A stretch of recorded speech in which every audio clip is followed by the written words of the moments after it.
I shear sheep for a living. I do the whole Northeast, from Canadian border to Southern New York to West New York to Martha's Vineyard, Nantucket, the islands. Shearing sheep is done in a very exact procedure. Every sheep is shorn exactly the same. And the system was perfected by a guy named Godfrey Bowen from New Zealand, and he used to do command performances for the Queen. So it's a very exact system.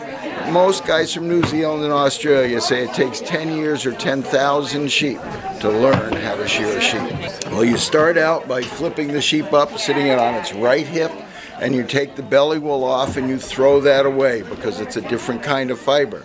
Then you do the right hind leg through the crutch around the udder, and then do the left hind leg and a little bit over the hip. Then you sit the sheep forward, you take the wool off the top of its head, then you come up the throat, you clean out that left shoulder, you spin the sheep onto its side, you do what's called the long blow, where you're taking all the wool off the left side of the sheep, then you can back up and sit the sheep back onto that hip, and you go down the other side, called the whipping side, and you finish the right side of the sheep.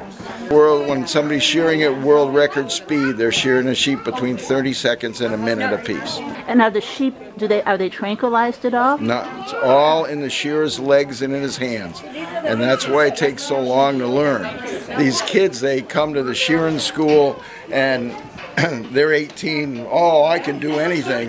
And within 5 minutes, they're dying because they can't bend over like I do for 8, 10, 12 hours a day. It's just, I'm used to it. Do you do stretching exercises? I did. If you would have come before I started, I was stretching both my arms and my back. If you look at where my legs are, if I sat you on a stool, you're sort of trying to balance.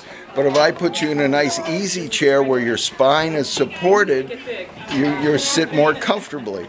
And that's what I do with my body. I'm supporting the sheep to make it comfortable. I've been shearing for 40 years. And did it take you about 10 years to learn, like you say? It takes a long time until you really feel comfortable and confident. I've been taking care of animals since I was a tiny little kid. And my wife got some sheep, and a guy came and sheared them and cut them all up, and somebody said, "Did you do that?" I said, "No, I paid someone else to do it." They said, "Why don't you learn to do it yourself?"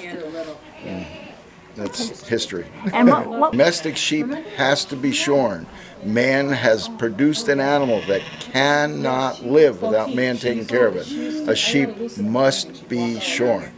Rocky Mountain Bighorn sheep still shed. Man hasn't messed with them yet. But domesticated sheep cannot shed. There's some breeds that are hair breeds that shed, or this breed here will start to slip its wool a little, but most domesticated sheep cannot shed.